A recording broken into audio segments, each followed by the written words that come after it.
Alors voilà, on est sur les dispositifs. On est sur les dispositifs. Donc l'idée, c'est effectivement que le principe, donc je vais effectivement donner la parole principalement à Jacques et à... Ah non, à Grégory.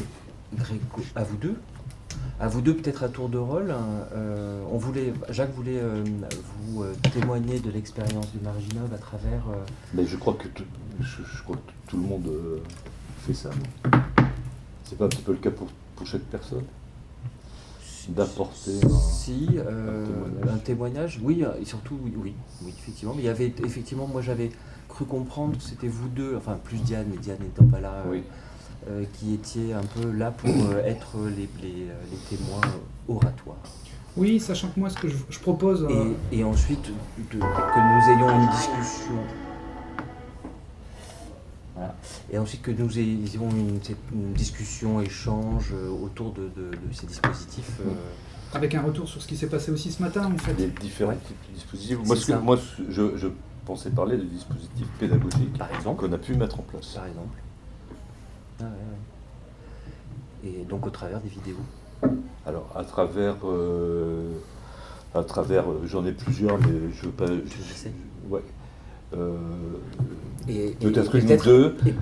J'ai des petites vidéos avec des groupes d'étudiants qui parlent justement du travail qu'ils ont pu faire après coup, quoi, qui témoignent de l'intérêt des dispositifs et de ce que... Alors, je vais peut-être en parler auparavant.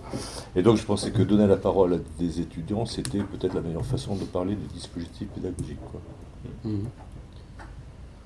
Et pour rebondir sur ce que tu disais, Grégory, vous ne me voyez pas, mais vous m'entendez. Très bien. Effectivement, peut-être que c'est bien qu'on commence par un tour de table.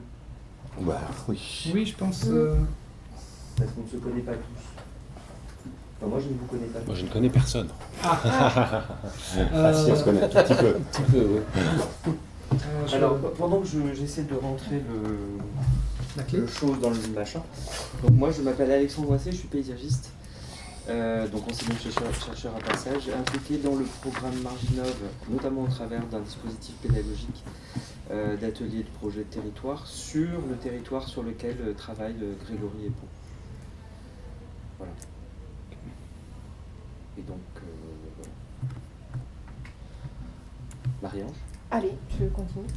Alors moi je suis Marie-Ange Lasmen, j'ai créé et je dirige mon propre cabinet qui s'appelle Parole Parole. Je suis ethnologue de formation et d'action, donc plutôt praticienne. Enfin en tout cas j'essaie justement de mettre en œuvre des dispositifs de recherche appliqués au territoire, notamment sur tout ce qui est de l'ordre de la valorisation patrimoniale des patrimoines culturels. Et voilà, la démarche d'enquête à mener, on en discutera, mais pouvant déboucher sur pas mal de choses. Je suis intervenante extérieure à l'école à l'ENSAP et également membre associé du laboratoire Passage. Voilà. Donc Philippe Velozine, je suis architecte, acousticien, membre du laboratoire Passage. J'ai participé au laboratoire Marginov, mettant à disposition un dispositif de captation sonore, notamment sur le territoire de la Basse-Clésie intérieure. Voilà. La Gaspésie, tu dis. La Basse-Clésie, Pays Basse. Ah, la Basse-Clésie, tu disais. Basse-Clésie. C'est joli. Okay. Alors moi je suis Guillaume Bonnel, je suis photographe de paysage, je fais beaucoup d'observatoires photographiques du paysage et c'est comme ça que j'ai rencontré Cyril Marlin et François Hainaut qui étaient là ce matin dans le cadre d'un tout petit atelier qui s'était fait dans cette ferme Pedronia au fin fond de la Basse-Clésie. Voilà, oui, tout à fait. Et où on avait essayé de renverser ce présupposé de la photo de paysage qui consiste à faire des blocs diagrammes photographiques en essayant de travailler plutôt sur les usages et sur les actes concrets. Et j'avais fait une photographie dont je pensais que Cyril la montrerait ce matin, mais il n'a peut-être pas eu le temps, ou il n'a peut-être pas remis la main dessus, où on voulait, dans une seule image, montrer un geste paysager, qui était en l'occurrence celui de la fermière qui repeignait sa ferme à la chaux. et de le montrer tellement que ça devenait presque écœurant. C'est-à-dire que c'est un dispositif photographique où on peut voir plusieurs fois la même personne en train de faire quelque chose, et on la voyait 4 ou 5 fois, je crois, dans l'image, un peu pour faire une sorte de geste un peu provocateur, en disant on ne voit jamais les gestes dans le paysage, on voit les paysages comme des objets finis. Donc là, on va mettre le doigt sur le geste. Voilà. Et donc c'est par ce biais-là que j'ai travaillé avec Cyril, et on travaille en ce moment, justement son équipe, sur le projet d'Atlas des paysages ibériens-atlantiques. Moi, je suis Margot Mauclair, je suis géographe, chercheur associé au laboratoire Passage et aussi membre associé au cabinet d'études Arpentage. Et comme beaucoup de jeunes docteurs qui ont soutenu leur thèse il n'y a pas longtemps, je suis à la recherche d'un emploi pérenne. Pourquoi les amateurs? C'est pour savoir bouger. Je ne l'ai pas dit, mais j'ai connu la même chose. Ça a pu durer longtemps la recherche. Au point quelquefois de changer de secteur. Oui, voilà. Toi, t'as une formation de chercheur? Moi, je suis docteur en droit public, bizarrement. Voilà, c'est curieux, mais quand même, faut le dire. En droit de l'environnement. Ouais. Mais même Comment chose. passe du droit à la photographie? Alors, on passe du droit à la photographie parce qu'on s'ennuie et parce qu'on ne trouve pas de travail. C'est les deux éléments. J'ai eu un petit problème d'orientation quand même dans mon cursus, mais moi je m'intéressais beaucoup au droit, plutôt sous un angle sociologique et philosophie du droit, ce qui est très très mal perçu dans les facs de droit, sauf là où j'ai fait ma thèse avec Michel Prieur à Limoges. Vous devez connaître peut-être Michel Prieur, qui était un des artisans de la Convention européenne du paysage. C'est loin maintenant tout ça, mais... voilà, je me suis rendu compte qu'en fait on manquait de... En commençant à travailler avec des paysagistes, des urbanistes, je me suis rendu compte qu'on manquait beaucoup d'approches sensibles en fait du territoire, et que la photo paysagère. Ouais, c'est ça. Non mais voilà, mais ça c'est une question. Et sachant que les paysagistes font des photographies, donc, voilà, mais pas les mêmes que les photographes. C'est peut-être ça dont je parlerai aussi aujourd'hui. Si on a l'espace pour ça, mais c'est pas la même manière en fait. Même si moi j'essaie de faire des propositions de photographie artistique basées sur une recherche documentaire, c'est-à-dire que mes photos sont pleines de sens, débordent de signifiants, et j'essaye pourtant d'en faire des objets artistiques. C'est toute la difficulté de mon approche. Ok. Grégory Epau, j'ai pas besoin de me présenter, tout le monde était là ce matin. Voilà. Joël Brouche, je suis directeur de l'office artistique de la région Nouvelle-Aquitaine, qui est l'agence de la région en charge du spectacle vivant. On est domicilié à la MECA, ce grand bâtiment en bord de Garonne, où on voisine d'ailleurs avec ALCA, l'agence du livre, du cinéma et de l'audiovisuel, et du FRAC. Et notre travail, c'est d'aider les artistes de la région à produire, fabriquer, diffuser des spectacles, pour faire court, sur l'ensemble du territoire, mais aussi en France et à l'étranger, même si on ne travaille que pour les artistes de la région.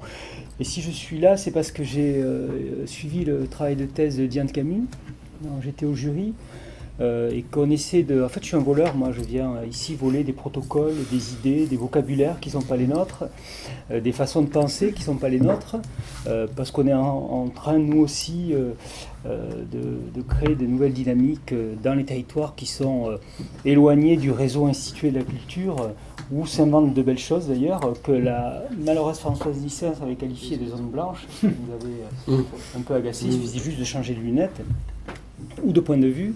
Donc voilà pourquoi je suis... ou d'opticien, voilà. Voilà pourquoi je suis ici. Et on a beaucoup de projets d'ailleurs qui sont de plus en plus en lien avec l'espace public. Alors avant on parlait des arts de la rue, après il y a eu une évolution, les arts dans l'espace public, mais il y avait toujours une connotation plutôt citadine. Et là on a de plus en plus de projets qui s'inventent dans les paysages. C'est le commun, non, les projets en contexte.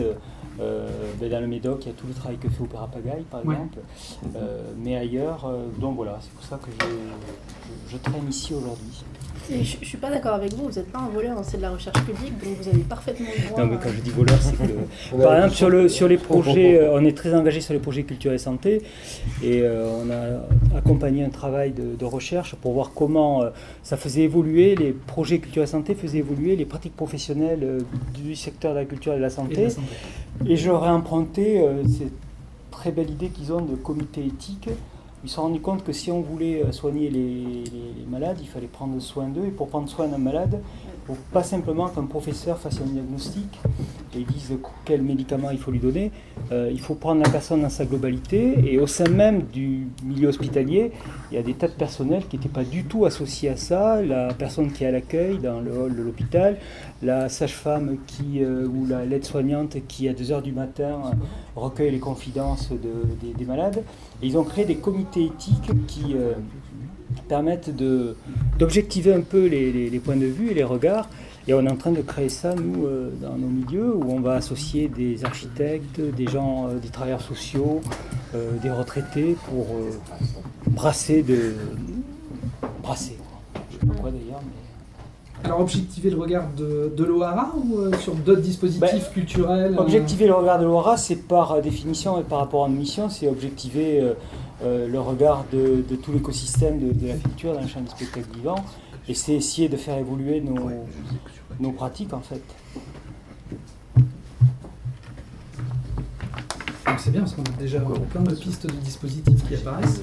Et d'ailleurs, sans jeu de mots, nous, on a développé beaucoup de dispositifs opérationnels, puisqu'on a de l'argent, et on donne de l'argent. Et maintenant, j'arrête d'utiliser ce mot, et je dis d'abord, avant de nous intéresser au dispositif, soyons clairs sur nos dispositions. Et trop souvent, on passe au dispositif sans s'être arrêté par l'étape disposition, et c'est un vrai chantier, ça. C'est en gros comment on retrouve du sens, quoi, et comment on sort de l'activisme. L'activisme aveugle. C'est ça, l'activisme aveugle, voilà.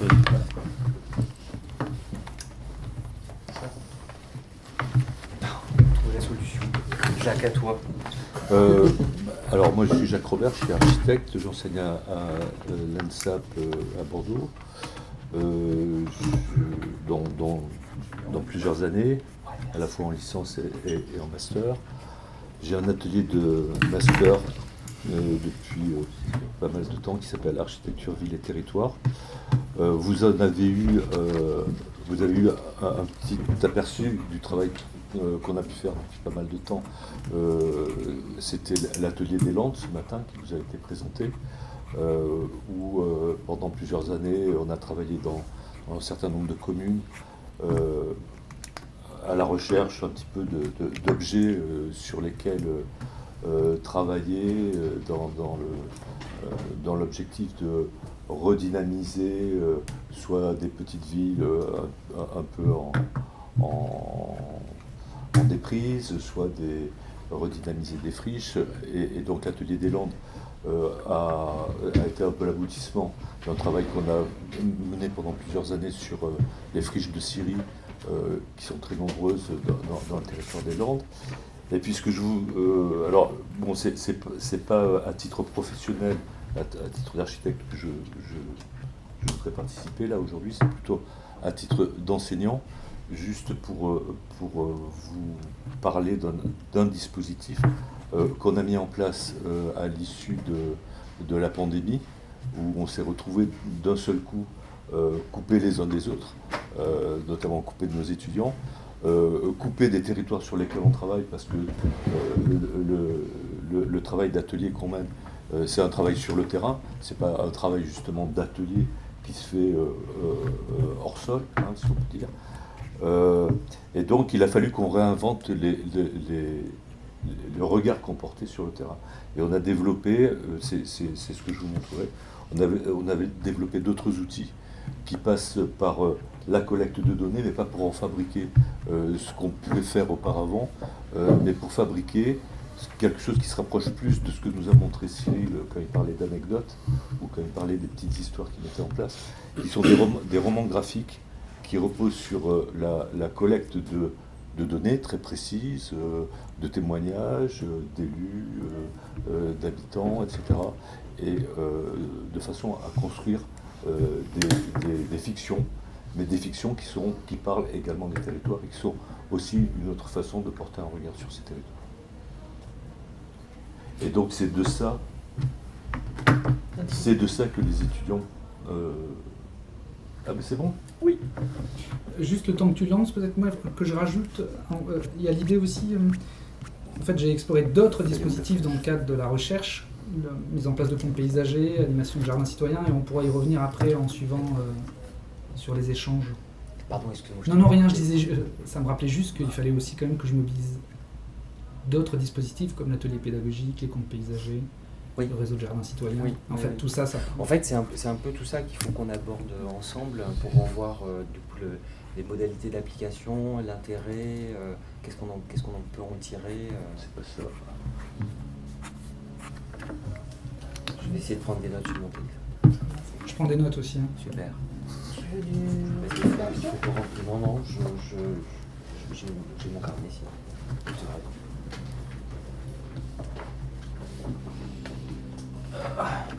Tu trouves pas? D'accord.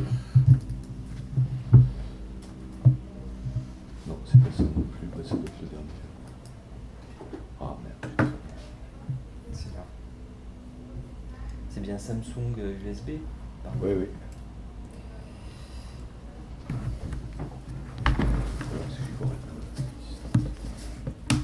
C'est ça la clé? Au-dessus.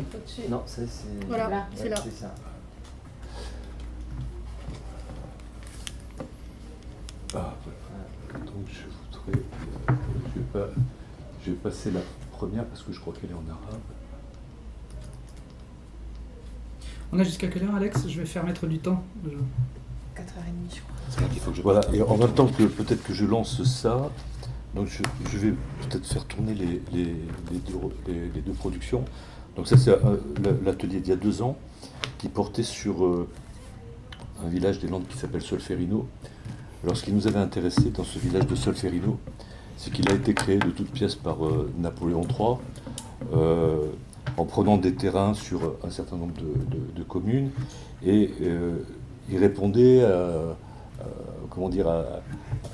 l'espèce de philosophie libérale et capitaliste qui l'habitait, de mettre en place une nouvelle agriculture dans un territoire qui était considéré comme une espèce de désert où rien ne se passait.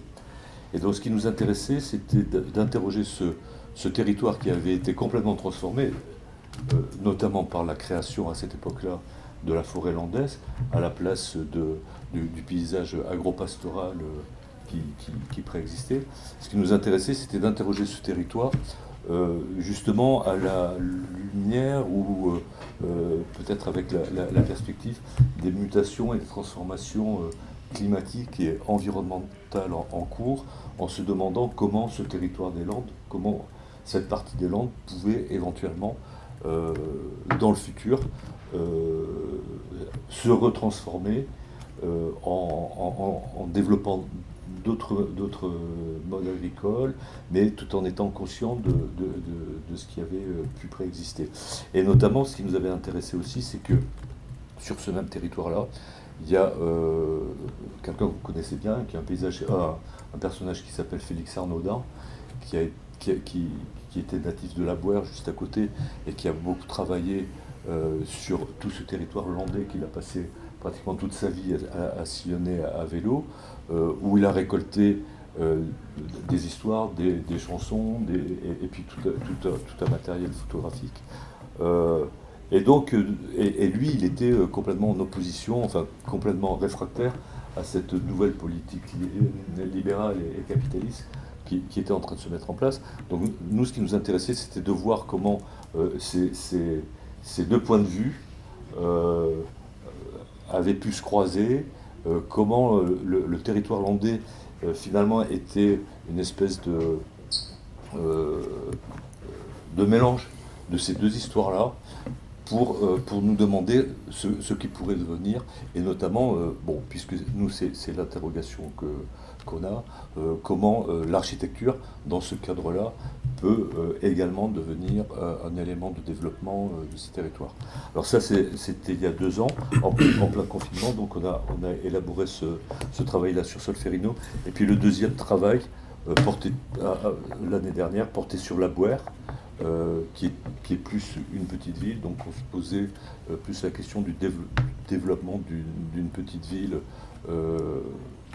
en territoire rural, mais qui est quand même soumise à pas mal de problèmes qu'on connaît bien, sur la perte d'habitants, quoique c'est un peu en train de s'inverser, mais la perte de commerce, la perte d'activité, etc.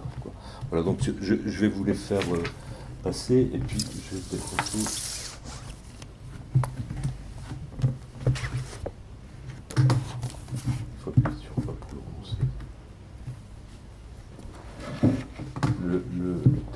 l'image de... J'espère qu'on a pu.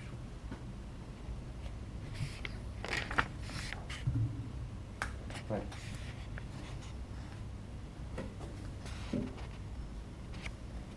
Non, il n'y a pas de souci, parce que là, il y a une question.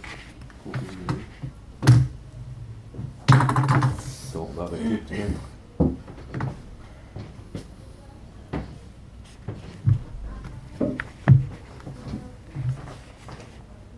Juste débrancher, rebrancher le graphe. Ça suffit. Qu'est-ce qui se passe? C'est moi. Je vais chercher Teddy ou on a Maxime qui vient juste d'arriver. Maxime, c'est comme un Teddy. C'est un Teddy, mais c'est un Teddy avec une casquette. Barbe et une casquette. On n'arrive pas à avoir de son.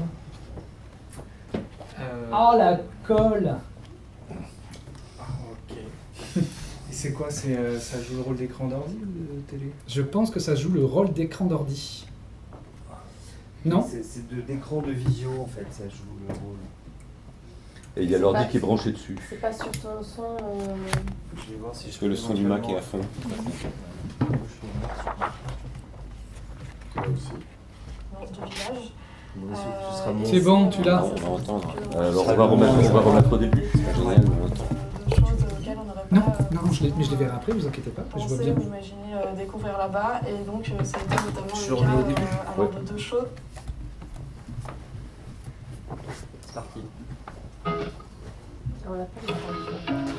On a l'image. Ce sera avec ça.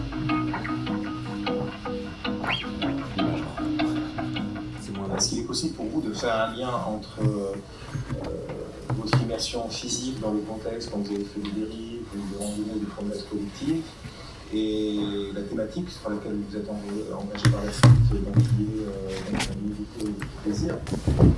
Est-ce qu'il y a des éléments, lorsque vous étiez engagé comme ça par le corps dans le site, qui ont été des petits déclencheurs, vous saviez peut-être tout de suite au début, mais intuitivement, vous vous êtes un peu accroché, et si c'est le cas, en quoi justement ça a permis de générer peut-être un début de récit, et ensuite l'exercice de cette mise en récit fictionnel? Est-ce que tout ça a pu travailler ensemble? On est allé pour la première fois à la Boère en faisant en sorte de ne pas trop se renseigner sur le village, pour essayer de déambuler en ayant un regard le moins possible ciblé sur des choses qu'on aurait peut-être déjà vues sur internet, etc. Et puis essayer de découvrir par nous-mêmes un petit peu l'ambiance du village, ce qu'on peut y trouver ou pas, etc. Et donc en fait, pendant nos premières visites, on s'est vraiment laissé guider et laissé absorber par l'ambiance du village. Et c'est grâce à ces visites qu'on a pu en fait, découvrir un certain nombre de choses auxquelles on n'aurait pas forcément pensé ou imaginé découvrir là-bas. Et donc ça a été notamment le cas alors de deux choses. Il y a eu dans un premier temps cette espèce d'ambiance un petit peu mystique. On disait qu'on avait l'impression d'être dans un autre monde ou dans une autre époque. Une époque passée, en passant par exemple devant une grange ou devant un cimetière qui avait l'air vraiment très figé en fait dans le temps. Et puis il y a eu aussi cette histoire d'odeur de plantes qui nous a beaucoup rattrapés au cours de nos visites. Donc ça a été la menthe notamment quand on se promenait dans le village et quand on en sortait un petit peu. On a été rattrapés par cette odeur qui nous a beaucoup intrigués, et donc petit à petit, on s'est un petit peu intéressé à ces deux aspects-là du village. Ça a été du coup d'abord cette ambiance un petit peu mystérieuse, et puis d'un autre côté, la présence de la végétation qui reprenait ses droits par moments, qui était très présente par son odeur ou par ses couleurs ou par son abondance, etc. Et donc en fait, petit à petit, on s'est vraiment approché de ces deux thèmes-là, et on a essayé de s'y intéresser, de voir concernant les plantes, qu'est-ce qu'on peut y trouver, et pour les plantes qu'on a trouvées, comment on peut les utiliser, comment on peut aller plus loin avec ces ressources-là. Et donc voilà, petit à petit, on s'est un petit peu intéressé à ces ressources. Donc on avait, en faisant un peu notre enquête et en regardant, en essayant de voir un peu ce qui se faisait déjà à la Boère, on avait déjà vu par exemple sur le marché que certaines plantes étaient déjà utilisées comme la bruyère pour faire pour faire par exemple du miel, de la liqueur, etc. Donc on savait qu'en fait les petites plantes qu'on observe et qui font partie de l'environnement, mais dont on n'a pas forcément conscience, finalement elles ont leur utilité. On a essayé de mettre ça en avant un peu au travers de notre récit, en faisant en sorte que notre personnage principal, qui est un pèlerin, finalement, il tente un peu d'utiliser, il rencontre ces plantes et à la fin, il apprend à les utiliser. Et donc, notre projet final, c'était avec cette idée d'être en accord avec cet environnement, ces plantes, etc. et de montrer aux habitants, de leur faire prendre conscience de là où ils vivaient, de créer un lieu où on serait un peu en harmonie avec cette biodiversité. Donc c'est un projet qui se veut très, très local pour le plaisir des habitants, pour qu'ils puissent retrouver ce lien avec l'environnement, qu'ils puissent retoucher de nouveau ces plantes ou les sentir, en prendre conscience. On a fait en sorte que ça soit un projet qui soit accessible, qui ne soit pas arrogant ou trop coloré ou trop. Donc qui puisse vraiment être utilisé. Alors pour le moment c'est plutôt une hypothèse de projet et ça serait bien que par la suite, peut-être des habitants puissent donner leur avis ou quoi, mais pour développer et faire en sorte que ça soit vraiment adapté aux habitants. C'est un projet qui est parti de rien. On s'est lancé dans une thématique qu'on n'a pas l'habitude d'aborder en architecture, c'était la thématique de la végétation. Et donc, en fait, on n'y connaissait pas grand-chose et on s'est lancé dans un thème dans lequel on n'avait pas beaucoup de connaissances. Et donc, on a pris pas mal de plaisir à élaborer un travail qui était une recherche permanente et une construction permanente. Et on a apporté petit à petit et jusqu'à la fin, vraiment jusqu'au dernier moment, des nouvelles connaissances, des nouvelles ressources, des nouvelles questions, des nouvelles approches. Et donc c'était vraiment très intéressant, en plus de pouvoir le faire tout en sachant que ça allait pouvoir profiter ensuite aux habitants qui, eux non plus, n'avaient peut-être pas forcément réfléchi à cette question-là de la végétation dans leur environnement et qui n'avaient peut-être pas pensé à qu'est-ce que la végétation peut leur apporter et qu'est-ce qu'ils peuvent en faire et comment ils peuvent partager des choses au travers de cette thématique-là. Et donc en ce sens-là, ça a été très plaisant à construire tout en restant humble parce qu'évidemment on n'avait pas du tout ces connaissances-là avant et donc on n'a pas la prétention d'apporter des choses clés en main.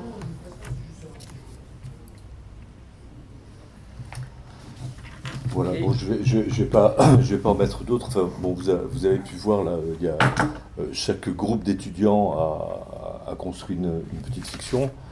Donc il y a autant d'interventions d'étudiants qu'il y a de fiction dans les ouvrages. Je vais pas toutes les passer, c'était juste histoire un petit peu de montrer C'est des étudiants qui sont à quel niveau dans les études d'archi? Qui sont en Master 1, qui sont en 4e année. Et puis ce qui me semblait intéressant aussi, peut-être dans le cadre de l'école d'architecture, c'est de montrer qu'il y a des croisements qui sont grandement souhaitables, quoi, entre des préoccupations d'architectes et des préoccupations paysagistes. On est absolument convaincus, sans doute les uns les autres, mais on est loin d'être tous convaincus dans l'établissement. Bon, ça reste les enjeux de l'école qui sont... Ça, par exemple, c'est un objet complètement iconoclaste, enfin, pas le mot est mal choisi, mais par rapport à la pédagogie dans les écoles de paysage, ce genre d'architecture, ce genre d'objet, ça reste quelque chose de très, très innovant, par exemple. Complètement marginal. Il y a même des collègues qui pensent que c'est pas du tout. Ouais, ça n'a rien à voir avec de l'architecture. Alors c'est étonnant parce qu'il y a un parallélisme dans le monde de la photographie de paysage. Par exemple, dans les observateurs photographiques, le fait de donner prise comme ça à l'imaginaire des observateurs en mettant des petites scénettes, sans faire forcément jouer les gens, mais en utilisant des gens qui passent, en leur disant mettez-vous là, faites ça. C'est pareil, c'est complètement c'est presque interdit, quoi. C'est-à-dire on a l'impression que c'est dangereux pour, je sais pas pourquoi, ni pour qui d'ailleurs, mais... Moi j'imaginais justement que ça c'était maintenant très, très courant en fait, comme j'ai conscience que la photo est peut-être un peu en retard par rapport à certains... C'est super parce qu'effectivement, moi je me rends compte que les photos dans lesquelles je mets des gens, quand on fait des séances après de photolangage avec des élus, etc., elles marchent 10 fois mieux que celles où c'est un bloc diagramme photographique comme ça, par exemple, où on a une description hiérarchisée du paysage, premier plan, deuxième plan, les parcellaires, etc. Ça marche aussi, mais là ne parlent que les enseignants en retraite, ou par contre les gamins, les gens qui ne sont pas du tout du secteur, ils n'ont rien à dire sur ces photos-là, alors que sur une photo, on voit des gens, où il y a une prise pour l'imaginaire, bam, ça embraye tout de suite le discours. Alors ce qu'on a cherché à faire également, c'est mettre en place ces outils-là à destination des habitants de ces territoires. Ouais. Parce qu'on s'est rendu compte que la plupart du temps, les documents qu'on produisait à la fin d'un travail, qui étaient souvent sur la base des documents techniques classiques des architectes, n'étaient pas compréhensibles, étaient hermétiques et coupaient complètement toute possibilité de dialogue. Et là, on se disait peut-être qu'en ayant quelque chose qui intègre les projets d'architecture, mais de façon différente, dans le cadre d'une histoire qui nous vient d'eux et qui intègre leurs paroles et auxquelles ils sont peut-être plus sensibles, ça permettra justement de construire ensemble des programmes et de les impliquer dans la construction de ces programmes. Et là justement, pour avancer un peu là par rapport aussi à ce que disait Marie-Ange, en fait nous on est traversé sur un sujet avec Alexandre, c'est l'idée de dire comment on va recueillir de l'expertise habitante, soit de l'expertise d'usage, soit des attachements, des affects, mais comment on va chercher cette parole, qu'est-ce qu'on en fait, comment on la retraduit. Là, ce qui me semble, c'est que par contre, là, c'est une construction, alors on parle d'expertise humble, mais ça reste finalement, ça part d'un point de vue de l'étudiant. En tout cas, ils n'abordent pas la question de la rencontre avec les personnes qui vivent, au point d'imaginer, on va peut-être leur apprendre qu'ils n'ont peut-être pas pensé à leur relation aux plantes. Vous verrez peut-être à la dernière histoire, là, dans celui-là, à La Bouère, il y a, assez bizarrement, il y a beaucoup de communautés étrangères. Des Équatoriens, assez nombreux, je ne sais pas pourquoi. Des Laotiens, très nombreux, je ne sais pas pourquoi. Alors il y a pas mal de Maghrébins, etc. Et donc, il y a un groupe d'étudiants qui a choisi de travailler sur la question de la nourriture, parce qu'il leur semblait que ça pouvait être une bonne façon d'entrer en contact avec toutes ces populations, d'autant plus que la communauté laotienne travaille des jardins potagers. Voilà. Bon. Donc ils ont fait ça, ils ont discuté avec eux, et ils ont organisé des repas où chacun... Alors nous, on avait aussi pas mal d'étudiants étrangers dans l'atelier. Il y avait des Marocains, il y avait un Syrien, il y avait un Équatorien d'ailleurs, ce qui était assez intéressant. Et donc ils ont mis en place des repas où chacun venait avec des plats de son pays, et les gens qu'ils ont pu rencontrer là-bas fabriquaient également des plats de leur région, y compris les Landais chez qui ils étaient reçus, qui ont fabriqué des salades landaises, etc., des confits, des trucs comme ça. Donc ils ont passé pas mal de temps à discuter, à manger, et il y a une de ces histoires, là, la dernière de ces histoires, qui justement parle de la mise en place d'une espèce de cantine commune à côté des jardins partagés, qui pourrait permettre à toutes ces populations de se retrouver très régulièrement et puis de mettre en place leur savoir-faire et leurs différentes cultures, quoi. Et là, je reviens peut-être, sur cette idée-là d'aller... comment, en fait, la récupération d'expériences habitantes ou de parents habitantes, c'est un dispositif, et quel dispositif on utilise, parce que tu parlais des outils des sciences sociales. Là, c'est vrai qu'il y a aussi une forme d'imagination de la part des praticiens pour aller savoir... est-ce que ça intéresse quelqu'un de réagir sur cette question ? Peut-être une réaction, parce que Diane Camus, qui peut pas être là aujourd'hui, ce qui m'a frappé dans son travail de recherche doctorale, c'est que pour recueillir la parole des gens, comme elle travaillait avec des acteurs qui agissent en milieu rural, qui sont souvent des gens bénévoles, impliqués, qui n'ont pas peut-être une facilité de parole, qui se méfient parfois un peu de l'autre, surtout quand il a le statut du chercheur. Elle a fait des immersions avec grande implication, puisqu'elle est devenue bénévole de la plupart des structures qu'elle a étudiées, pour aller recueillir des paroles. Parfois, elle disait, en faisant la vaisselle à 2h du matin avec deux femmes qui parlent peu, mais qui à 2h du matin, dans cette complicité de femmes qui font la vaisselle, arrivaient à dire des choses assez fortes, qui l'obligeaient à elle, après, dès qu'elle rentrait, puisqu'elle ne pouvait pas enregistrer, elle ne pouvait rien faire, ni noter sur place, à noter à 3h du matin ou 4h du matin avant d'oublier. Et moi, je trouvais que ce processus-là donnait toute l'humanité à son travail de recherche, qui a été apprécié pour bien d'autres raisons, mais on sentait que c'était un travail situé, très engagé, politiquement porté, puisque c'était aussi une histoire qu'elle portait par ses originels. Oui. Et c'est tout ça qui, à un moment donné, quand on a des travaux universitaires, il y en a certains qu'on regarde comme des objets un peu extérieurs, un peu impressionnants parfois, et puis d'autres qui vous rencontrent de suite parce qu'il y a ces fondations. Mais cette idée de l'observation implicative par le bénévolat, moi je trouvais que c'était un discours de la méthode assez intéressant. Alors pour rebondir sur ce que vous dites, nous c'est vrai qu'en anthropologie c'est notre point fort, l'immersion, et justement c'est ce qui permet en tant que dispositif de collecte de témoignages, mais pas que, enfin on fait pas que c'est pas que du témoignage, c'est aussi surtout aller à la recherche de discours, de diversification de ces discours et de points d'énonciation de différents discours qui nous amènent forcément à aussi envisager tout ce qui est de l'ordre de l'informel, de la parole, mais aussi du geste, de la disposition spatiale. Enfin voilà, il y a vraiment pas beaucoup d'autres dimensions à celle de la parole. Et attention aussi, enfin la parole c'est chouette. Enfin moi c'est mon outil, j'en ai nommé mon cabinet. C'est mon outil favori que j'essaye de travailler, soit par l'écriture, soit par le son, soit par par les pièces de théâtre. Enfin voilà, il y a plein de façons de restituer cette parole-là aussi.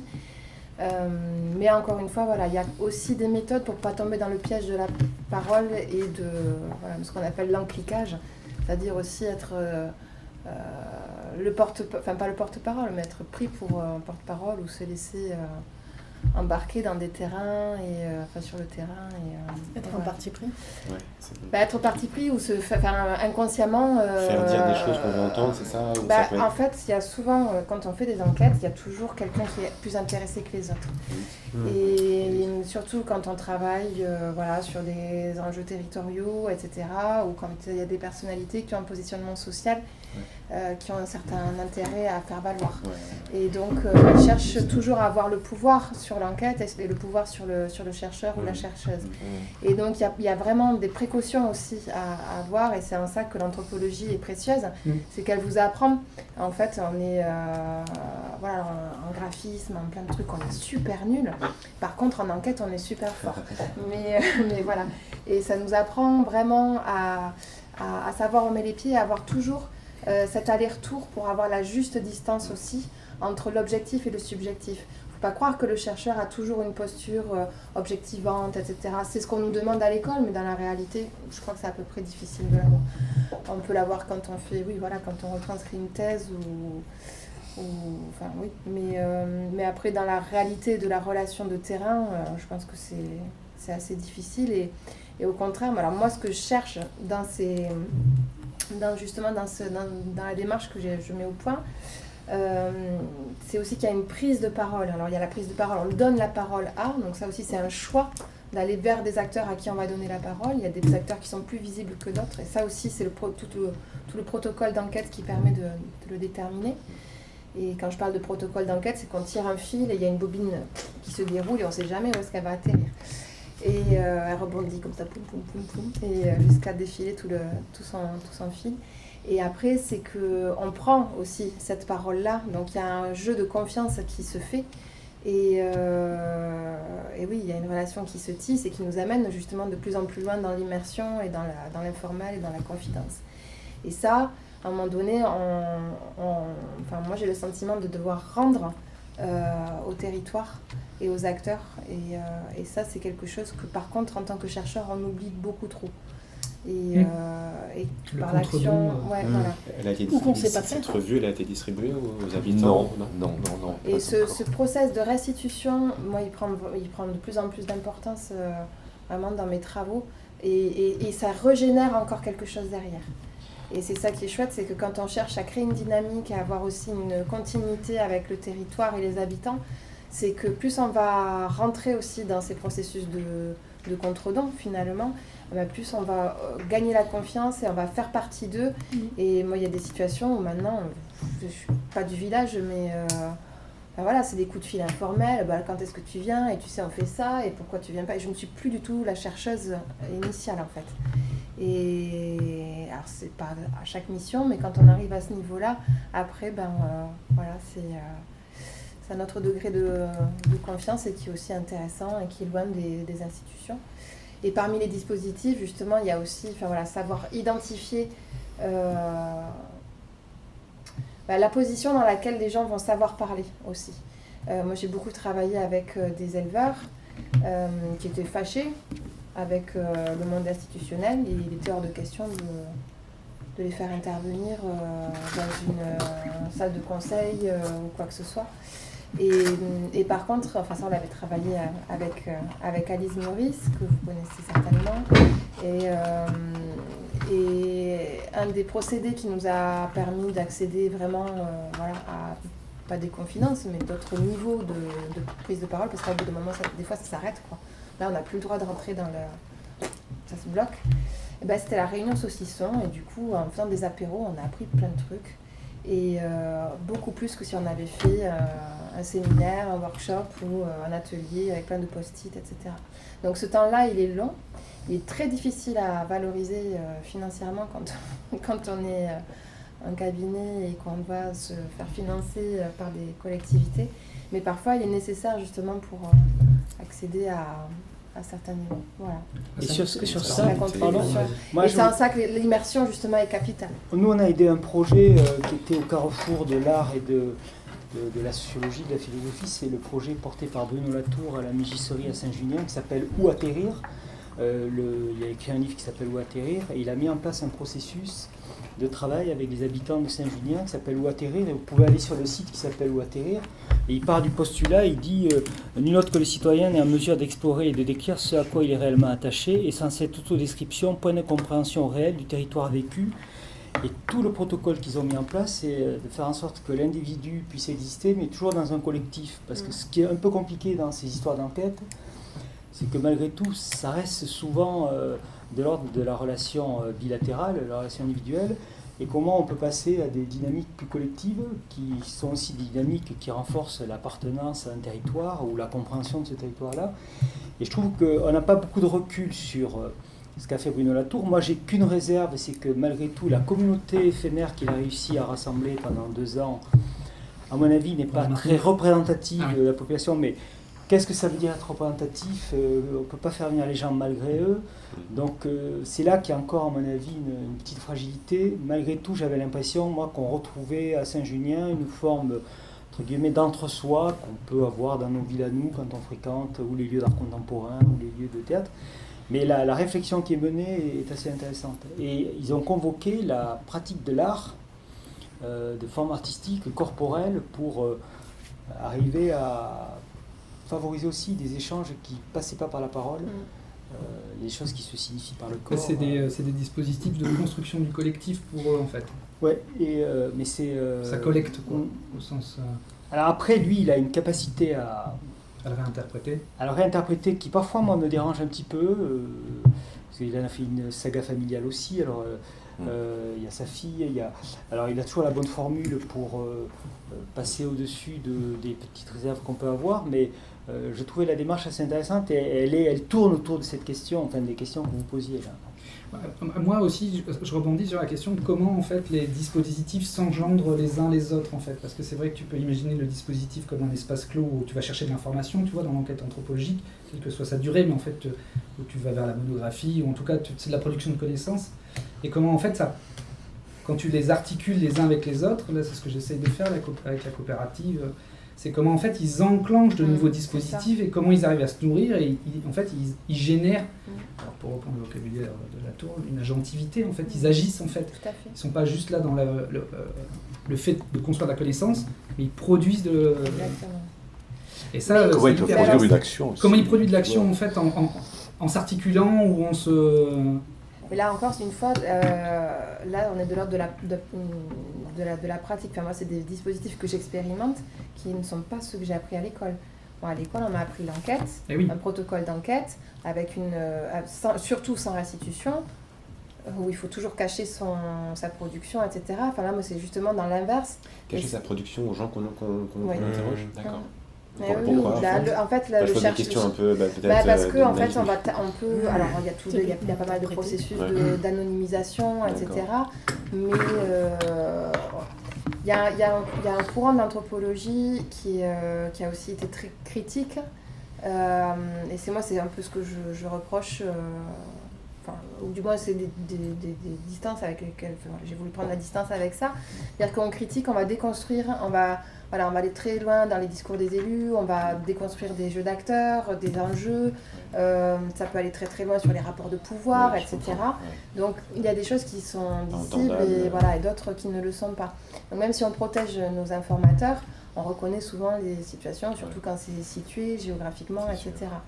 Donc parfois on nous incite même à faire 2 versions. La version scientifique et une version qui pourra être elle consultable. Voilà. Et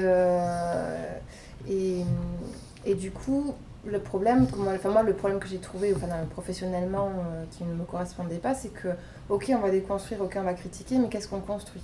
Et c'est cette étape-là, moi, que j'essaye de voir. Et du coup, je réinvente mon métier avec les outils qu'on m'a donnés, mais je reconfigure complètement ma boîte à outils. Elle a été carrée comme ça, et moi j'en ai fait une espèce de sac duquel je sors plein de trucs pour tester justement comment est-ce qu'on va pouvoir créer et comment chaque dispositif va amener aussi à produire quelque chose. C'est pour ça que je trouve que c'est long, hein. C'est pour ça qu'on très très long. C'est pour ça depuis quelque temps on s'oriente sur ce type de production, parce que il me semble que la fiction permet justement de rendre audibles des choses qui ne sont pas autrement. Par exemple, là, je ne sais pas si vous avez vu, il y a une des fictions qui porte sur la mobilité. Alors ça fait pas mal d'années qu'on travaille sur la mobilité avec des enquêtes, etc. Des trucs un peu fastidieux. Là, les étudiants ont rencontré à la Boère des personnes âgées qui ont raconté que systématiquement, pour bouger de chez eux, pour aller faire des courses, etc., ils prennent la voiture pour aller au supermarché. Mais que c'est toujours, la plupart du temps, monsieur qui conduit parce que madame n'a pas son permis de conduire. Ils ont rencontré les hommes qui jouaient à la pétanque l'après-midi, ils ont discuté avec eux, etc. Et du coup, ils se sont mis à raconter une petite fiction qui est toute cette équipe de pétanque qui va faire un tournoi de pétanque à Paris, un tournoi international, etc. Et il y a un accident de bus au retour du tournoi de pétanque et tous les hommes meurent.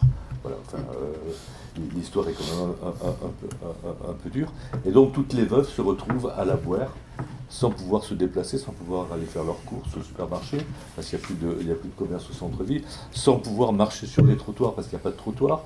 Donc il y a, voilà. Et rien que cette petite histoire qui parle de choses quand même qui sont plausibles, ça a beaucoup interrogé la municipalité, qui s'est dit, mais finalement tout ça, ça pourrait se produire du jour au lendemain. Et c'est vrai qu'il faudrait qu'on travaille absolument sur toutes ces vieilles dames qui sont... comment elles peuvent se déplacer, comment elles peuvent... voilà. Donc moi, je pense que finalement, les fictions, elles ne sont pas si utopiques que ça, quoi. Elles sont pas... et elles peuvent permettre aussi de faire passer des messages. Parce que l'alternative à ça, c'est quoi? C'est de dire il n'y a pas assez de trottoirs, il y a trop de voitures. C'est de faire des espèces d'enquêtes chiffrées, mais que personne ne lit et qui n'intéressent personne, en fait. C'est vrai.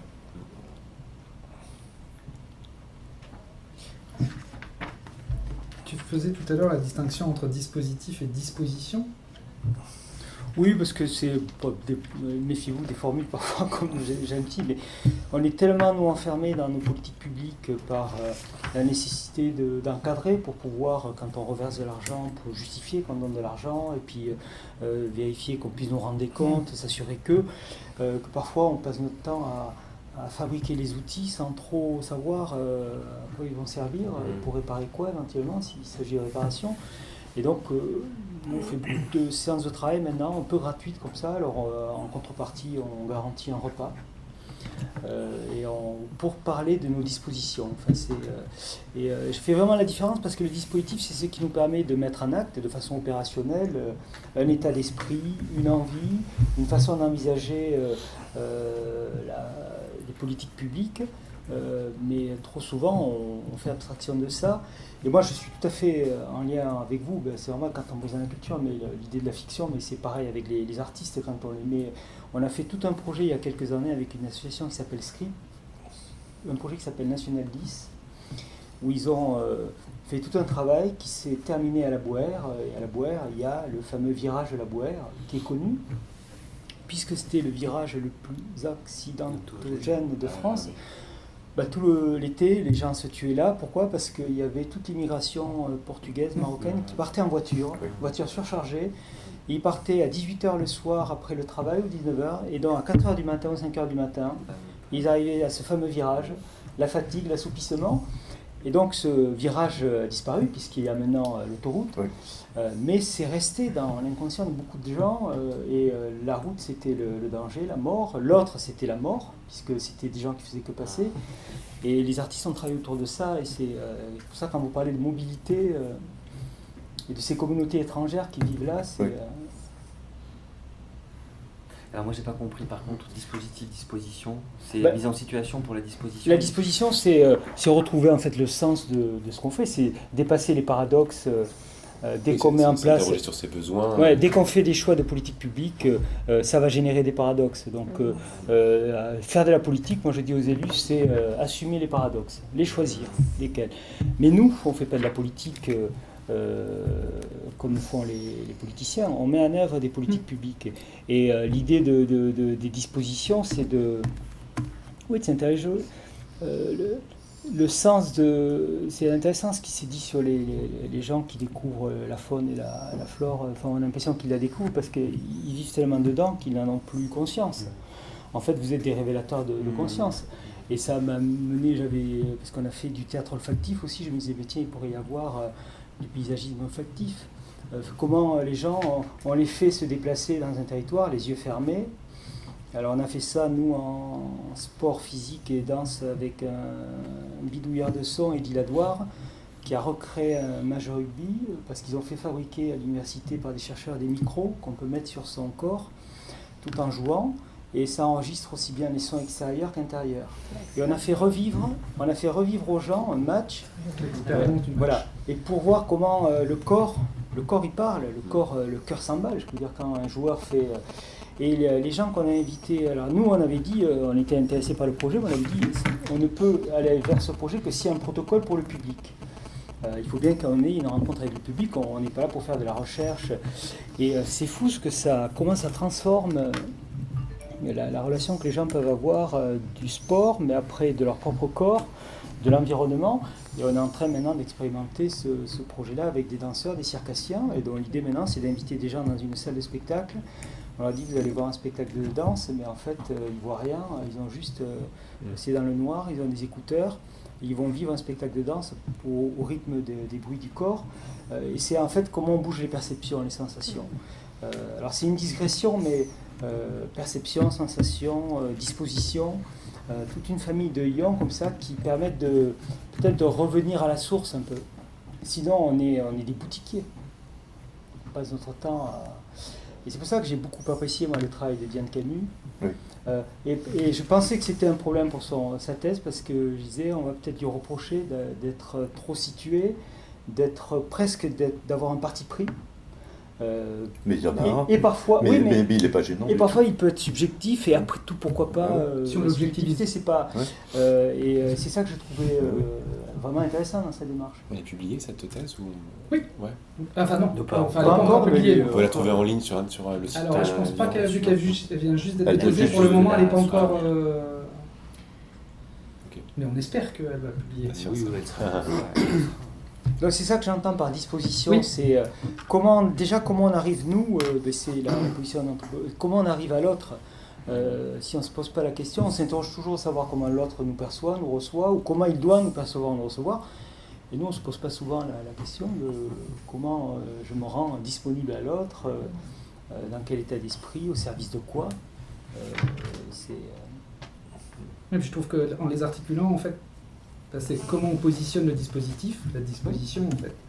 Et donc il y a cette idée de temps long, en fait. C'est-à-dire que le dispositif, c'est comme un outil, tout d'un coup, qui vient être pris, que tu peux évaluer isolément. Et si tu l'appréhendes dans le cadre de disposition, en fait, il prend du sens dans la manière dont il s'est articulé au fur et à mesure de différentes démarches ou de différents publics. Et la notion de temps, elle est essentielle et on est malheureusement confronté à la problématique du temps politique. C'est-à-dire que, on l'a vu avec le quinquennat, on voit maintenant les paradoxes du quinquennat. Au début, où tout le monde se disait c'est une bonne chose, on en est moins convaincu. Et sur les mandats politiques, notamment sur les questions d'investissement, nous on sait que si les décisions ne sont pas prises dans les 2 premières années du mandat, ça se fait plus sur le temps du mandat électif, donc il y a beaucoup de frilosité des élus. Et quand ça se prend au début du mandat, ça se prend souvent trop vite les décisions, parce qu'il n'y a pas ce travail d'infusion. Et c'est comment on retrouve du temps. Oui. Et tous ces projets en contexte nécessitent du temps, nécessitent qu'on se trompe, qu'on fasse marche arrière, qu'on s'arrête un peu. Et on est dans un système aujourd'hui qui ne le permet pas. Parce que je pense qu'on confond aussi créativité et innovation. Dans le sens, la distinction qu'on fait en recherche, enfin, dans l'état de l'art, en gros, on dit il y a la créativité, c'est-à-dire qu'on force le processus de nouveauté en permanence, mais on cherche que le processus de nouveauté. Donc on fait que de la création. Et la distinction, c'est qu'au bout d'un moment, quand il y a de l'innovation, c'est-à-dire que ça s'installe dans un temps différent, et après ça se transforme à l'institutionnalisation, où là c'est d'autres processus en fait. Et je pense que maintenant, dans notre manière de penser disruptive, mais en fait, la créativité, le fait de faire nouveauté en permanence, nous amène à être tout le temps sur un temps présent sans jamais s'inscrire dans du temps long, quoi. Et nous, on a fait une autre distinction aujourd'hui. Quand on permet à des artistes d'être en résidence longue sur un territoire, on ne leur demande pas de produire un spectacle. On leur dit, par une démarche qui va être la vôtre, en contexte, pendant 2-3 ans, comme on l'a fait sur le Fumélois, où ils sont allés à l'écoute de tous ces gens qui ont été déclassés, disqualifiés, rendus inutiles, puisque l'usine a fermé, la vente Salefa, les sociologues appelaient Fumel le Liverpool français, 5000 salariés dans une ville de 7000 habitants, et puis un jour tout ça a fermé, et ces métiers se sont perdus, et ces gens-là, non seulement ils ont perdu leur emploi, mais en sous-texte on leur dit tout ce que vous avez fait était inutile. Et donc on a envoyé des artistes travailler avec eux, travailler de la matière avec eux, faire remonter de la parole, presque parfois dans une démarche de psychologue. Et l'objectif, c'était pas de créer un spectacle, pour nous, c'était de ce travail-là auprès des populations, d'être en capacité d'en écrire un protocole. Qu'est-ce que ça génère, tous ces matériaux que vous faites remonter, comment demain ça pourrait être le support à des créations de spectacles, d'expos ou autres, mais c'était pas l'enjeu. Et on a chaque saison, maintenant, on fait des résidences où on ne se soucie pas de créer du spectacle. On demande plutôt aux artistes d'élaborer des protocoles qui pourraient être partagés avec d'autres artistes. Et là, ils sont accompagnés par des chercheurs ou... Alors, il y a de plus en plus de... C'est là qu'il y a par exemple, Fumel, l'artiste qui a fait ça, Sylvie Balestras, se présente comme anthropologue et danseuse. Parce qu'elle a fait une formation en anthropologie. Donc elle est toujours en train de naviguer sur les deux. Il y a une autre compagnie, d'ailleurs, c'est souvent des compagnies de danse qui revendiquent ça, qui se revendiquent aussi anthropologues. Donc, moi je nuance un peu, ils font souvent un travail qui est très documenté, parce qu'il y a aussi du théâtre documentaire, mais là ils font un travail qui est très documenté, donc ils passent beaucoup de temps à l'écoute, à l'enquête pas toujours bien faite, à filmer les gens, à les faire parler, et puis à partir de ça, de cette matière, ils essaient de mettre en place des protocoles, parfois participatifs avec les gens, pour... là, elle a fait un spectacle donc, qui permettait aux anciens ouvriers de refaire les gestes qu'ils avaient pour certains oubliés, de retrouver les gestes. Et quand on est chorégraphe, faire retrouver le geste à quelqu'un, c'est écrire une chorégraphie. Et donc, elle a travaillé à partir de ça. Là, en ce moment, elle fait un travail qui s'appelle Vieillesse et élégance. L'objectif de ce projet, c'est de... Comme on le dit souvent, le disaient les vieilles générations, quand les gens allaient au bal, ils portaient beau.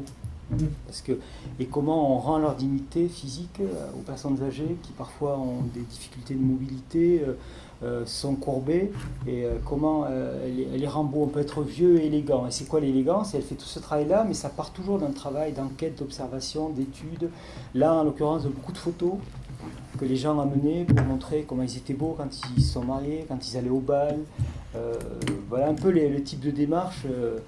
Mais ça mériterait, de mon point de vue aujourd'hui, que des chercheurs, non, c'est le métier, se penchent sur ces expériences-là. Il y a le PNR de la Narbonnaise qui, depuis, je pense, une quinzaine d'années, associe des démarches ethno, parce qu'il y a tout un historique aussi avec ça, avec des démarches artistiques.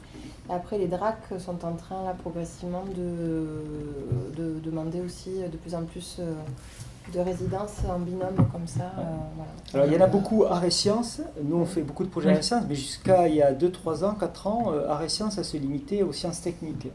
Et maintenant les sciences humaines sont beaucoup plus compliquées. C'est aussi très naturaliste aussi. Avec l'UBAT à Uzès, on a fait un travail avec des chercheurs en robotique ici à l'université, et l'UBAT est un improvisateur hors pair. Est-ce qu'on peut programmer l'improvisation? Est-ce qu'un robot pourrait improviser? Et ils ont fait un travail ensemble, stupéfiant d'ailleurs. Donc on a vu un robot qui avait été programmé pour pouvoir improviser sur la musique de Bernard Lubat. Alors bon, avec tous les guillemets d'usage, mais et là il y a de plus en plus de chercheurs dans les sciences humaines qui sont associés. Elle n'avait pas travaillé dans le quartier des Aubiers Si. Oui, c'est bien elle, d'accord. Et là sur la Coupe du Monde de rugby, on fait appel à des chercheurs. Hans Sauter à Pau, il a travaillé elle a écrit un livre qui a été très décrié parce que elle a dit que le rugby est un sport homosexuel. Ah, je me souviens de cette... Homosexuel, mais homosexuel. Et elle n'a pas tort, puisque la plupart des rituels, y compris dans les vestiaires et autres, c'est très tactile, tout le monde. Mais de l'écrire, de le mettre en mots, de conceptualiser, et donc on l'associe à des projets sport et rugby. Mais on a besoin, nous, aujourd'hui, que des chercheurs viennent porter un point de vue extérieur à toutes ces histoires-là. Et peut-être même amener de la technique aussi. Il ne suffit pas d'écouter quelqu'un pour faire l'enquête. Mais non, bien souvent non. Aussi bienveillant soit Technique et éthique, je pense aussi, de la manière dont on récupère l'information. Oui, est-ce qu'on met en place, est-ce qu'on en fait quoi? Il y a des normes. Dans la recherche. Mais ah non, même dans l'exploitation de la donnée, il y a des normes. Oui, mais pour un artiste par exemple, tu vois, eux ils jouent, ils sont dans un laboratoire sans vraiment maîtriser les risques, les dangers, ils le font dans le cadre d'une production culturelle. Et puis il y a eu une polémique sur la maladie d'Alzheimer, un artiste qui a fait un documentaire avec quelqu'un de sa famille, c'était quelqu'un de sa famille, mais il y a malgré eu polémique parce que une grand-mère qui avait la maladie d'Alzheimer, il l'a filmé et il a fait un spectacle à partir de ça. Donc c'était très touchant, mais il y a eu une polémique assez vite. Où était le consentement de cette personne, même si c'était sa grand-mère? Et là, il y a un vide, il y a un vide juridique. Après, la figure de l'artiste-chercheur est un peu à la mode, donc il y a des gens qui se mettent cette casquette parce que dans les candidatures à des résidences, c'est un peu plus vendeur. C'est la double casquette artiste et chercheur. C'est ça. Tout le monde est artiste, tout le monde est chercheur, quoi. Même les chercheurs. Moi je ne me considère pas comme un chercheur, parce que j'ai fait un doctorat, mais j'ai jamais été maître de conf, ni prof, ni quoi que ce soit. Mais pour avoir effectivement approché des chercheurs qui travaillent sur la photographie, on voit bien la différence quand même entre un chercheur et un photographe qui se dit chercheur. C'est quand même pas du tout les mêmes méthodes, la rigueur, les références. Et donc il peut y avoir un danger dans cette figure-là un peu... Ouais. Le problème est le même pour nous, je pense. Enfin, architecte-chercheur... J'en parlais avec Cyril qui me disait que dans le domaine du paysage, il y a une particularité, c'est que vous êtes aussi des praticiens, pour beaucoup. Il disait que c'était compliqué, ça, quelquefois, dans le monde de la recherche pure, de faire admettre que vous êtes non seulement des chercheurs, mais aussi des praticiens. Moi, je trouve ça beaucoup plus intéressant que d'être juste dans une recherche très, très coupée du réel. Mais tes photographes-chercheurs, ils sont dans une pratique de photographie. Oui, mais quelquefois c'est même des démarches simplement. On se dit chercheur dès lors qu'on passe un peu de temps avant de faire ses prises de vue, par exemple, à se documenter, à interviewer des gens. C'est pas forcément de la recherche quand j'entends ce que vous dites sur comment on mène un entretien. La recherche artistique, c'est autre chose, quoi. Enfin, c'est pas... Ouais, mais il n'empêche qu'ils vendent cette image-là du chercheur. Artistes, justement, c'est eux qui sont dépositaires du concept de recherche scientifique, quelque part. C'est-à-dire que la recherche n'appartient plus à la science, mais il y a la recherche artistique, il y a la recherche scientifique. il y a un flou là. Oui, non, mais il y a un flou qui est effectivement bien cultivé pour des raisons évidentes. Il y a des antagonismes. De légitimité, tout simplement, quoi. Et effectivement, les architectes ont très très longtemps gardé cette ambiguïté justement entre nous, on est chercheurs parce qu'on fait de la recherche, quand on fait du projet, on recherche la meilleure solution, enfin bref. On digresse. On digresse, c'est vrai qu'on s'éloigne des dispositifs. Oui, d'accord. Oui, c'est vrai. C'est très intéressant, c'est très casse-gueule, mais... Est-ce que je peux revenir parce que là, moi, j'ai fait... on digresse pas forcément. Oui, c'est important de faire des regroupements. Parce que ça porte sur des dispositifs de recherche. C'est-à-dire que si effectivement, parce que moi ce que je note là, c'est un des grands intérêts que vous êtes en train d'évoquer, c'est l'hybridation en fait. L'hybridation à la fois des disciplines, mais aussi des méthodes, et du coup comment elles s'enrichissent les unes les autres, et comment du coup elles deviennent... intéressantes, potentiellement créatives, voire innovantes, etc. Et donc ça, c'est vraiment très très intéressant. Mais après, j'ai peur que si on part sur le registre de qu'est-ce que c'est que la recherche, Non. Oui, c'est vrai. Faut pas partir là-dedans. Tu voulais... Non, je voulais dire peut-être revenir sur un autre dispositif, là, les comptes paysagers, parce que c'est là pour le coup il y a un travail avec un artiste. Donc sur le territoire, je rencontre David de Souza, je pense que tu le connais là, de la compagnie Nous Autres, qui a travaillé sur l'île Nouvelle avec un anthropologue sur un recueil de paroles habitantes autour de la question de l'époque. Alors je refais un peu le topo sur les îles de l'estuaire en fait, au tournant de la crise du phylloxéra qui a endommagé le vignoble bordelais. Des investisseurs ont fait des prototypes de villages-usines pour faire de la vigne au milieu de l'estuaire, là où avant ça n'avait aucun intérêt, mais en fait là ils se retrouvaient que le phylloxéra craignait d'être asphyxié, donc craignait l'eau. Et donc il y a eu des villes qui ont été créées, il y a eu des gens qui ont vécu sur ces îles pendant 50 ans, 2 générations à peu près. Et en fait l'île a été récupérée par le département en tant qu'espace naturel sensible, et il y avait toute une mémoire sur ce lieu, un village, des gens qui y avaient habité, et ils vont faire une renaturation complète en fait. Ils vont même en fait ils vont l'invisibiliser, ils font tomber toutes les digues, et l'idée c'est que là où l'île avait été maintenue artificiellement, elle va disparaître. Et face à cette disparition, ils ont demandé à un anthropologue et une ethnologue de travailler sur la mémoire, et en fait c'est un collectif d'artistes qui les a accompagnés. David en a fait partie en tant que technicien, et face en fait à la matière brute produite au fur et à mesure des écoutes, ils ont décidé de mettre en scène un spectacle autour, qui s'appelle Nous Autres, autour de la remobilisation avec l'anthropologue du matériel de récolte, donc qui était vraiment autour de l'anthropologie, qu'est-ce qui s'est passé sur ces villages. Et ils en ont fait un spectacle transmédia d'1 heure qui jouait sur l'île en fait. Et c'est vrai que moi je les ai vus à ce moment-là, j'ai vraiment eu la sensation d'avoir un spectacle paysager, donc dans cette question des relations, mémoire, multidimensionnelles. Et je lui ai proposé de travailler là sur le territoire, qui est un territoire avec beaucoup de marais, qui sont des endroits très difficiles d'accès, assez secrets. Dès qu'on arrive avec un regard institutionnel, on va perdre complètement tout. Et donc d'aller à la rencontre d'habitants, de récupérer échanger en s'inspirant de la méthode anthropologique, mais pas que, échanger aussi, des anecdotes, des mythologies locales auxquelles on n'a pas accès, des choses comme ça, pour en tirer en fait 3 contes paysagers, donc des contes qui partent de quelque part, mais qui tendent vers un universel, mais du territoire. Et en fait, ce conte, je l'ai utilisé comme un dispositif, la mise en plateau a été un dispositif de médiation avec des scolaires, des politiques, sur la question de la relation au territoire. On a fait, pendant les scènes de travail, en fait, on faisait venir les scolaires qui assistaient à un moment de répétition. Donc on parlait du spectacle vivant. Ce moment de répétition, c'était un moment particulier où ils parlaient, ils revenaient à l'époque romaine.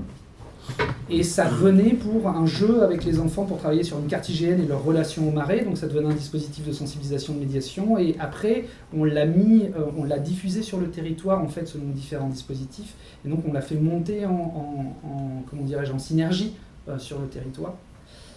Et Qui est l'anthropologue ? Alors là, justement, c'est là où il y a un pied. En fait, moi, vous voyez, l'anthropologue sur l'île de Nouvelle, j'ai oublié son nom, je voudrais le citer, mais je ne l'ai plus. C'est pas Patrice Clarac ? Si, c'est Patrice Clarac. Merci beaucoup d'avoir une meilleure que moi. Non, mais parce qu'on bosse à lui sur d'autres projets, je sais qu'il est dans ce territoire-là. Et si c'est Patrice Clarac. Et là, moi, en fait, voilà, je l'ai développé dans le cadre de la recherche projet, donc je l'ai analysé, parce que moi, il y a un truc qui est assez marquant, je trouve, chez les paysagistes ou les architectes, les chercheurs, là, ils réinterrogent pas les objets qui sont produits. Parce que les objets ont un sens, ils mettent des situations, ils font partie du dispositif, et finalement, c'est souvent des angles morts de la production qui ne sont pas réinterrogés en tant que qu'est-ce qu'ils font à la situation. Bon, ça, c'est autre chose. Ça me travaille parce que... Il y a ça, et puis c'est aussi comment on produit l'image hyper facilement alors qu'elle est... Enfin, elle est très impliquante, en fait, la construction de l'image. C'est pas dans l'objet que les productions des images qui sont faites, c'est ça ? Oui, exactement. Okay. Et donc moi je l'ai accompagné, puis j'ai essayé de voir le dispositif et qu'est-ce que ça produisait. Mais par contre, tu vois, moi j'ai pas d'outils de sciences sociales en fait, où je les ai bricolés en fait, et donc je me suis senti, enfin je vois bien d'ailleurs le chemin à parcourir sur la rédaction. Voilà, donc c'était juste pour vous soumettre ce genre de dispositif que j'ai, voilà. Alors moi je suis en train de tester aussi un dispositif un peu similaire, où j'étais mandatée par le Parc National des Pyrénées pour, en gros on m'a donné 3 mots-clés. Collecte, changement climatique ou évolution climatique et pièce de théâtre. Débrouille-toi pour faire un projet sur 3 vallées. Voilà. Et on a fait un méga projet en fait. Et on est en train de finir, on s'éclate. Enfin, ça a été dur sous certains aspects. L'institution parc est parfois un peu compliquée. Surtout le comité scientifique, comment ça, du sensible et du paysage sensible. Bref, ouais, ça a été... Mais tout ça pour rebondir sur cette notion d'interprétation de la donnée scientifique. Moi, j'ai fait mon job d'enquête. On a fait tout un dispositif aussi de carte postale. On a pris on a pris des photos de l'observatoire photographique des paysages. On a fait un avant-après. Et on a diffusé ça partout où on pouvait. Et en fait, on s'est dit, des fois, on va en avoir qui vont nous retourner. Donc, on a fait des boîtes à paysages sur les places des communes, avec des spectacles qui ont introduit et intronisé ces boîtes à paysages pour créer la dynamique, etc., dans les communes et dans les lieux à qui on les confiait. Et bon, sur 10 000 cartes postales, on en a eu, 150, 200 qui nous sont revenus avec un texte, un dessin ou quelque chose comme ça. Donc c'est rien, mais par contre c'est 10 000 cartes postales qui ont navigué partout ailleurs, peut-être aux États-Unis, qui ont été envoyées, qui ont vraiment repris leur usage de cartes postales aussi, avec les photos de l'observatoire. Ou de glaciers, ou des trucs comme ça. Moi à côté j'ai fait mon enquête, et là on est dans la phase saison 2 du projet, où on va faire on a fait notre grande collecte, des comédiens des vallées se réapproprient tout ça, et chacun va se les réinterpréter à sa sauce. Et là par contre moi je n'interviens plus, c'est-à-dire que moi je vais intervenir sur un mode analyse ou analyse critique du dispositif plutôt que d'analyse anthropologique, parce que voilà, c'est trop compliqué, enfin là j'ai pas assez de temps, mais voilà. Et c'est aussi intéressant on va voir en tout cas si c'est intéressant de livrer juste le contenu et voir ce qui se produit derrière quand c'est aussi des artistes qui... Donc là tu rentres en observation d'une proposition artistique qui est partie à l'initiative de votre travail. Comment ? Qui est partie à l'initiative de votre travail. Ouais, c'est ça. Et donc... Et qui a convoqué les artistes ?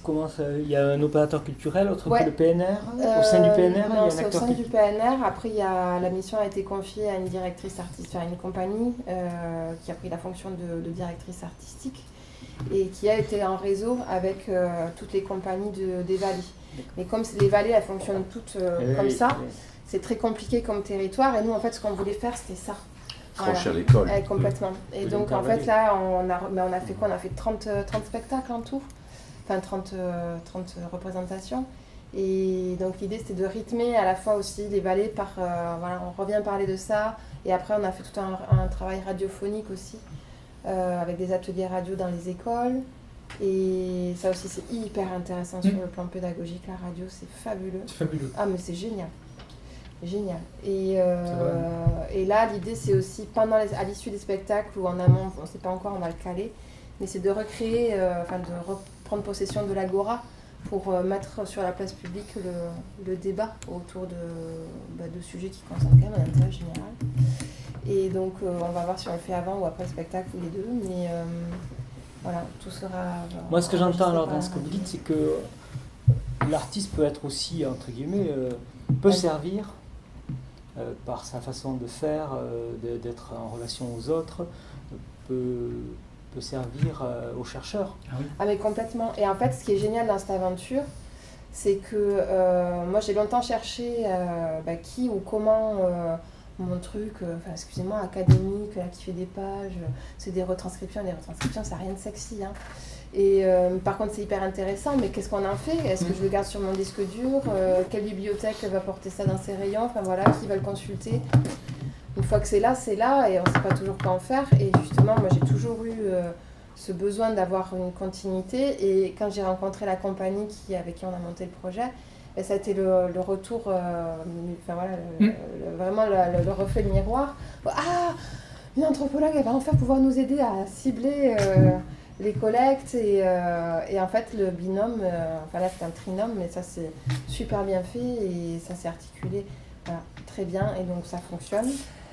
Et pour pas rester que là-dessus, il y a plusieurs façons de le penser aussi. C'est ce que je pensais tout à l'heure, quand je disais hybridation, en fait, c'est aussi des rencontres, c'est des gens, et ça génère effectivement une certaine forme de créativité, de valeur. Alors à la fois dans la connaissance, mais aussi dans ce retour-là dont tu parlais, le don, et le fait que ça construit, ça construit des choses, ça génère une dynamique. Ouais. Et effectivement, c'est là qu'on... Et du coup, j'ai l'impression qu'à travers la dynamique, les gens adhèrent aussi. Ouais. Par contre, moi j'avais une question, j'ai l'impression que souvent les dispositifs, ils sont conditionnés par soit les compétences, soit des profils des personnes qui sont impliquées. C'était par rapport à la question là, de l'artiste, c'est-à-dire qu'à un moment donné, effectivement, s'il y a un opérateur artistique, on aura plutôt tendance à avoir... l'appel ou le travail d'un artiste, si c'est quelqu'un qui est plus sensible à la dimension anthropologique ou ethnologique, et que du coup, ça pose moi je trouve que ça pose la question. Les dispositifs sont tous très intéressants, tous quasiment hybridés, mais cette hybridation, elle est souvent liée à... Comment est-ce qu'on en arrive finalement à définir un dispositif plutôt qu'un autre? J'ai l'impression que c'est en fonction des compétences ou des connaissances ou des savoir-faire qu'on amène. Et du territoire. Ouais. C'est une question. Et du territoire et des intuitions sur le territoire. Je pense qu'il y a des boîtes noires là-dedans quand même. Et je posais moi la question de l'opérateur culturel parce que sur cette partie des Pyrénées, d'un côté, il y a deux structures un peu importantes dans le spectacle vivant, c'est la scène nationale de Foix et c'est Pronomade. Scène nationale des arts de la rue, en Cosles-les-Thermes, pas loin de Saint-Gaudin. Et eux, ils font un travail remarquable dans l'espace naturel, avec des démarches artistiques qui sont incroyables. Mais si dans une démarche comme celle-là, un des deux acteurs, scène nationale ou Pronomade, est impliqué, c'est autre chose qui va se jouer. Parce que c'est une vraie question, ça, qui on met dans ces histoires-là. Et c'est déjà le premier travail à faire. Un chef d'orchestre, il est bon souvent quand il choisit ses musiciens, parce que c'est l'orchestre permanent. Quand il est invité à diriger un autre orchestre, il fait avec les musiciens qu'il a, il s'en va. D'ailleurs, c'est même les musiciens qui lui donnent une note pour savoir s'il reviendra. Et là, je pense qu'il y a un vrai travail à...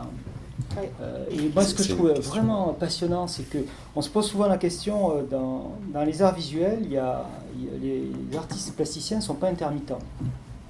Le photographe le sait. Ils ne sont pas intermittents. Mais pour les plasticiens, ils ont accès à un dispositif qui s'appelle le 1% artistique, que vous connaissez comme public. Moi, je trouve ça un peu réducteur.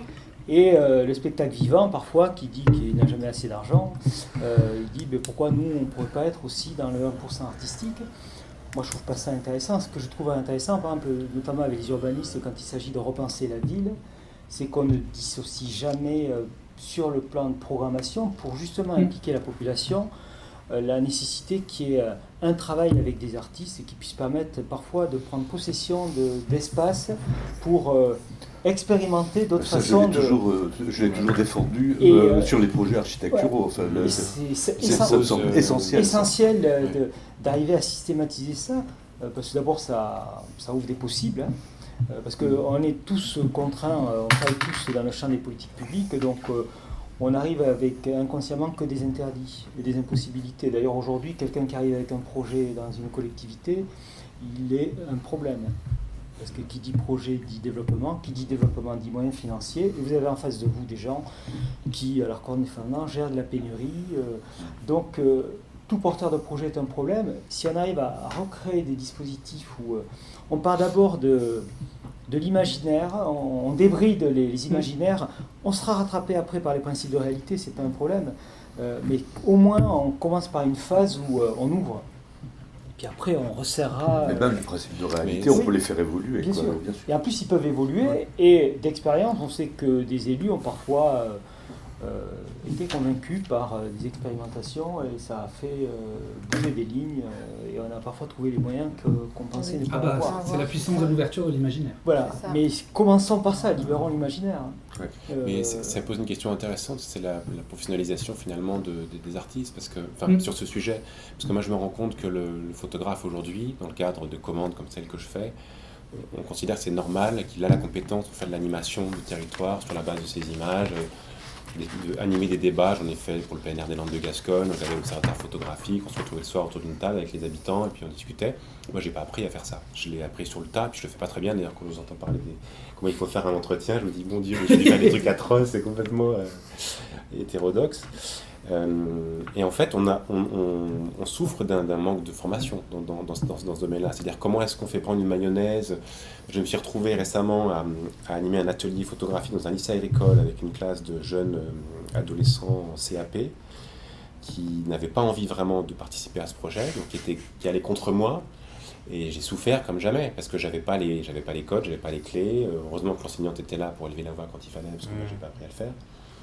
Et ça va pas forcément de soi pour un artiste de savoir participer à un dispositif comme ceux dont vous parlez. C'est pour ça que je suis là d'ailleurs moi aussi, pour écouter. Pour un scientifique non plus. Hein. Non, je sais bien sûr. Oui, non, mais ça pose la question pour les deux. Je parle de mon point de vue, parce que moi je suis artiste, mais ça pose la question aussi pour les scientifiques, bien sûr. On est confronté au même problème. Moi je suis confronté au même problème que toi, c'est-à-dire qu'à un moment on a travaillé au quartier dans une classe de CM2 dans le quartier Malakoff à Nantes, un quartier prioritaire, etc.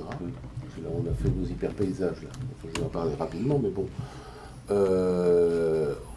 On proposait, enfin grosso modo, on proposait aux enfants de mettre des sources sonores dans un paysage visuel, dans une photographie de leur quartier, pour qu'ils aient un descriptif, pour qu'ils puissent décrire leur quartier. On voulait qu'ils décrivent le son de leur quartier sans utiliser les mots, parce que les mots, pour eux, c'est handicapant. Hein, ils n'en ont pas beaucoup. Voilà. Et quand c'est des étrangers, ils en ont encore moins. Donc on s'est dit, on va leur faire reconstituer l'environnement sonore du quartier en leur donnant une liste de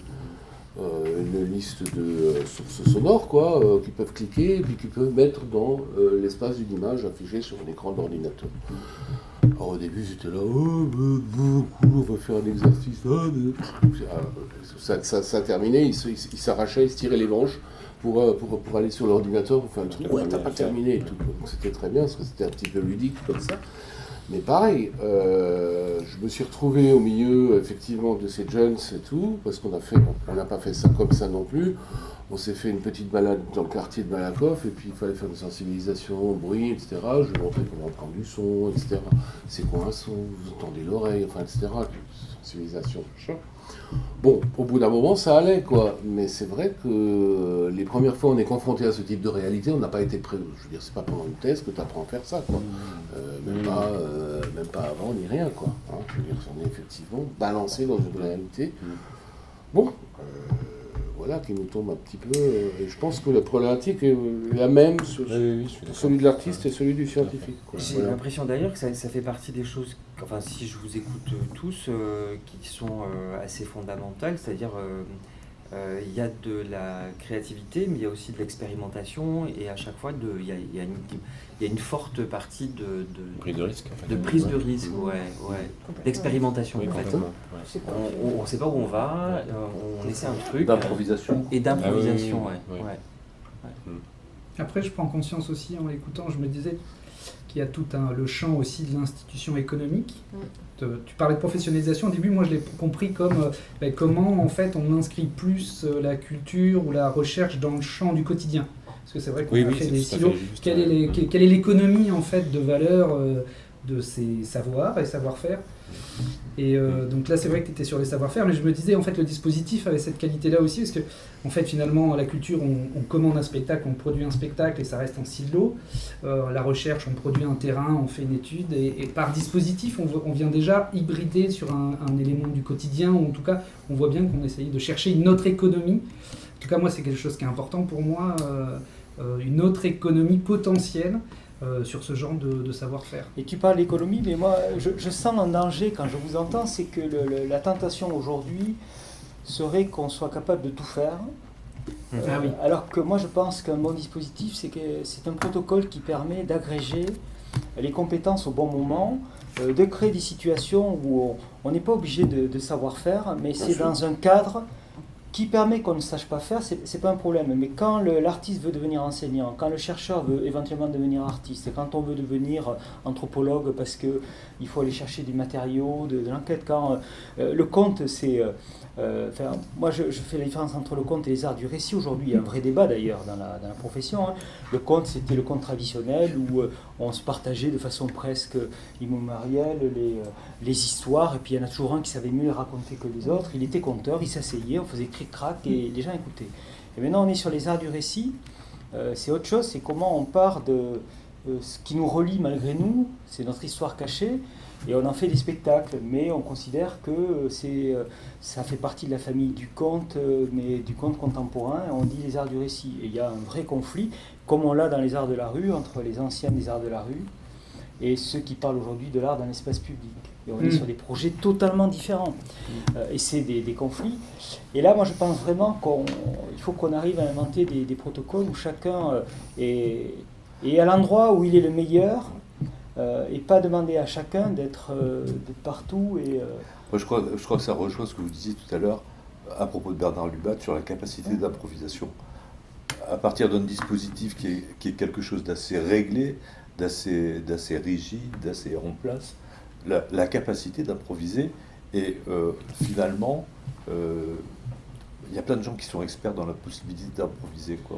Mais parce qu'il y a un cadre. Parce que l'improvisation, c'est forcément un cadre. Parce qu'on fantasme parfois sur l'improvisation, c'est énormément de travail. Heures de travail.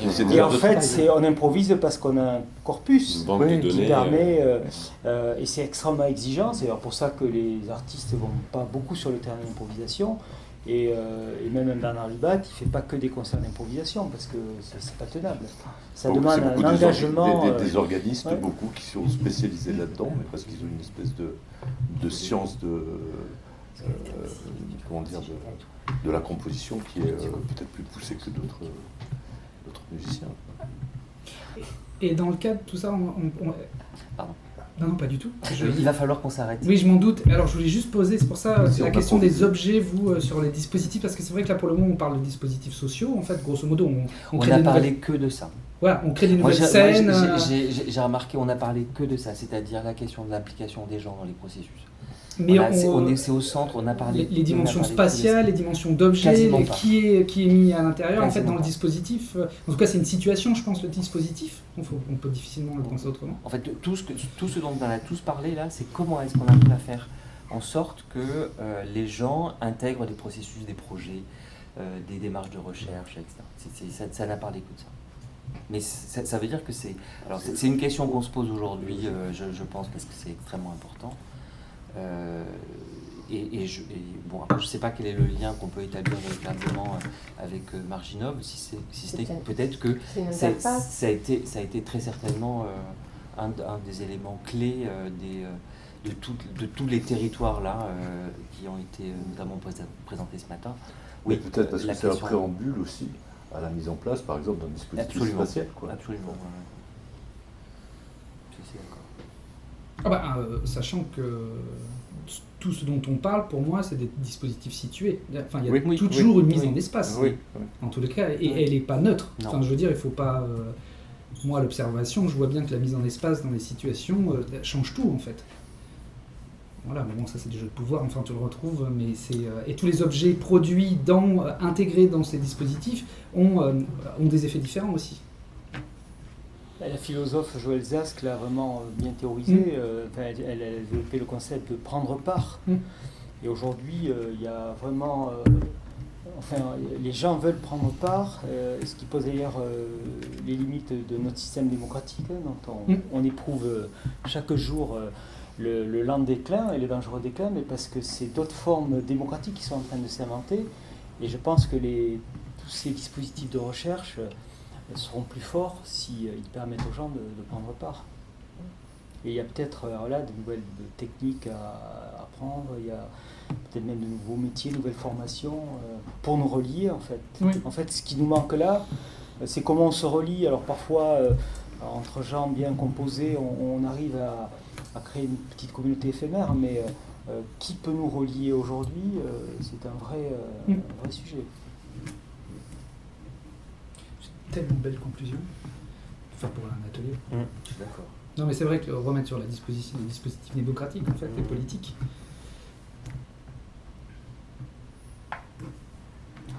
Et par contre, je ne vous remercie pas pour la restitution. Tu vas être au top. Pourquoi? Non, mais c'est surtout, on peut le faire à plusieurs voix. Non, à 3 ou 4, on y va. Attends, moi j'aime bien dans les retours qu'on y aille tous, le groupe, là, on se présente, on va discuter ensemble, si ça vous va. Hein. Moi je vais devoir partir. Moi aussi, je dois repartir. Ceux qui peuvent rester, on ne vous impose pas de rester, pardon. Est-ce que moi j'aimerais bien aussi avoir un retour par rapport à vous en tant que personnalité extérieure au programme, est-ce que vous y avez vu un intérêt à une journée telle que celle-ci, qui est là aussi, alors ça n'a pas l'air, mais nous c'est une volonté de constituer un autre dispositif de rencontre, peut-être de non-institutionnels ou de gens qui ne sont pas dans le cadre de la recherche, de partager ça. Est-ce que vous avez apprécié cette journée? Moi je voudrais juste souligner, je trouve l'extrême intérêt d'ouvrir la recherche à d'autres secteurs et je constate souvent dans le cadre de mes commandes ou même pour des acteurs très différents. J'ai bossé avec Surfrider récemment sur un projet sur l'érosion du Strait de côte dans le cadre de leur politique de protection des océans. Et dès lors que j'utilisais un terme un peu technique, parce que je photographie des digues, des objets qui servent à contenir l'érosion côtière, donc les effets du réchauffement climatique. Alors j'utilisais un terme un peu compliqué, même pas, qui me paraissait pas compliqué, mais des mots comme vernaculaire, des choses comme ça. On disait ah non, c'est trop compliqué, faut pas prendre ces mots-là. Ça, une espèce de dogme de la simplicité. Et j'avais l'impression que alors là c'était une ONG, mais dans les collectivités c'est pareil. On a peur des chercheurs. Les chercheurs font peur, je vous le dis. Je sais pas pourquoi. Mais je trouve que vous alliez vers les gens des collectivités, mais que eux aussi aillent vers vous dans des espaces comme aujourd'hui, parce que là, moi, je suis venu ce matin donc, avec Cyril Marlin et François Hainaut, qui lui travaille au département, qui est chargé de mission espace naturel au département. C'est très rare, il me semble. Alors c'est peut-être propre au domaine du paysage, qui peut-être favorise ça, mais c'est extrêmement rare.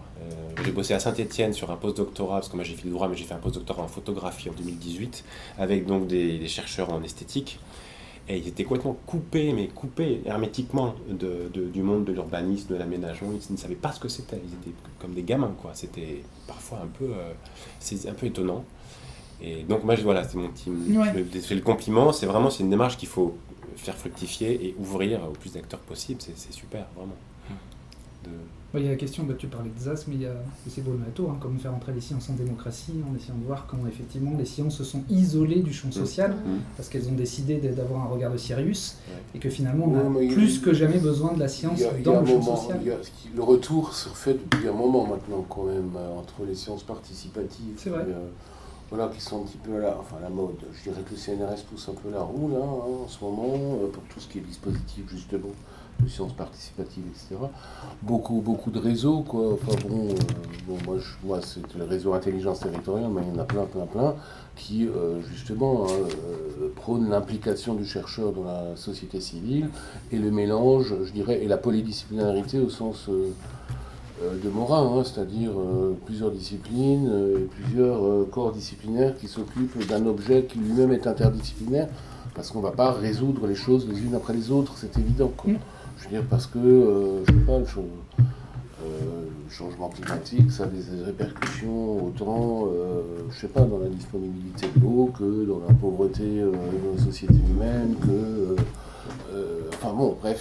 les implications sont multiples et c'est bien évidemment en faisant des... On ne l'a pas précisé ce matin, je me rends compte, excuse-moi, je précise juste, le laboratoire en fait, son passage, son objet de recherche, qui est donc c'est un laboratoire interdisciplinaire du CNRS, c'est changements globaux et reconfiguration spatiale en fait. Ouais. En fait, il s'inscrit dans une réflexion plus... transversale, peut-être que ça fait la différence aussi. Ça fait peut-être la différence. Ça a fait la différence. Pour avoir connu d'autres labos, dont certains se prétendent interdisciplinaires, oui. Non, moi, juste par rapport au contenu de la journée, c'est bien qu'on puisse en parler en atelier, mais je m'attendais à avoir plus un côté pratique et justement un aspect bricolage et terrain des dispositifs ce matin, et ça m'a un peu manqué. Oui, mais je suis assez d'accord, il y a eu quelque chose en fait d'une présentation des recherches. C'était très recherche, et alors que justement il y avait il y avait un truc à saisir. Et pourtant, fondamental et pas assez action. Ça faisait un peu carte de visite. Moi, j'aurais préféré qu'il y ait que 2 projets disséqués. Ouais. Mais bon, c'était un peu le sens des ateliers aussi, peut-être. Mais moi, je trouve... moi, ça m'intéresse ces journées, parce que d'abord, nous, ça nous sort de nos zones de confort aussi, parce que, comme chacun, quand on est dans notre milieu, on a de l'expérience, de l'expertise, on a le vocabulaire, on sait feinter, on sait...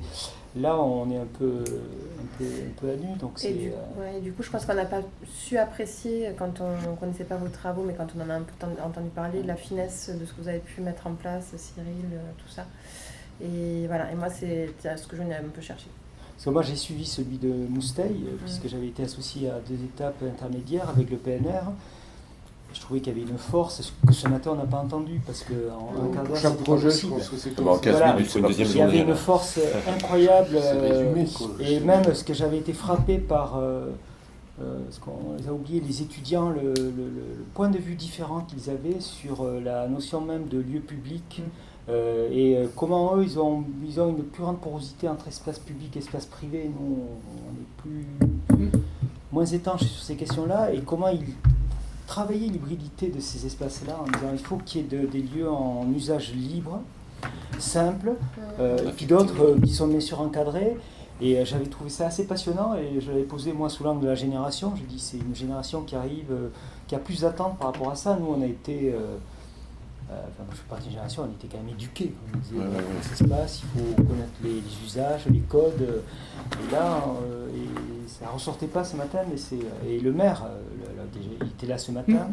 Il y a peu de politiques qui viennent dans ces journées. Moi, j'aurais presque aimé qu'on entende vraiment. Mais je suis d'accord avec toi. Qui me parle politique. On dit toujours, nous, moi j'ai dit, j'ai passé les 20 premières années professionnelles à faire entrer la culture dans les politiques, et on a contribué à faire les politiques culturelles. Et maintenant, si on ne remet pas le politique et la politique dans la culture, on va avoir mal. Et je pense que c'est pareil à l'université, c'est pareil partout. C'est pas un vilain, la politique. Non, ce matin, on en avait dans la salle en plus. Ouais, mais c'est un bon début, je trouve, parce que c'est vrai que c'est l'approche qui est assez récente, quoi. Et je suis d'accord, là, cette idée de faire venir la culture au politique, et maintenant on va mettre le politique dans la culture. Surtout en milieu rural, où on a des personnes. Ils ne sont pas dans le système. J'ai discuté avec le maire de Mousteil à midi. Lui, il n'était pas de ce village d'ailleurs, il arrive de Gironde. Il n'a jamais été dans un parti. Il fait don de sa personne, c'est un sacerdoce.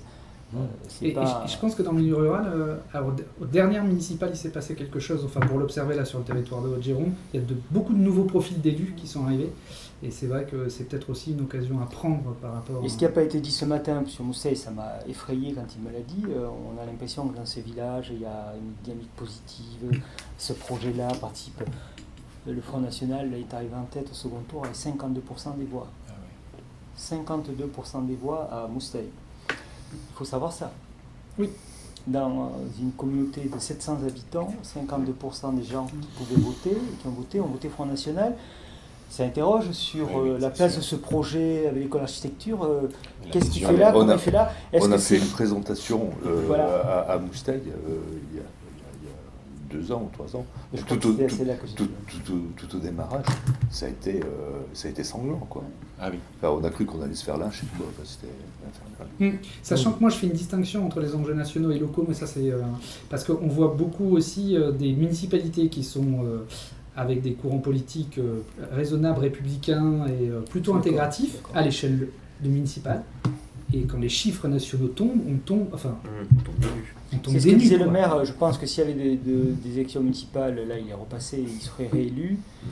Mais quand même, que 52%, qu'est-ce que ça... En fait, c'est un vote contre le système. Donc, et je pense que tous les projets qui sont portés comme ce qu'on a évoqué là, il ne faut pas qu'ils apparaissent comme étant les instruments du système. Et ça, dans le dispositif, c'est essentiel. C'est essentiel, ouais. C'est essentiel. À quelle heure c'est Je crois que vous pouvez continuer la discussion autour d'un café qui est servi dans le hall. Comment ? Oui.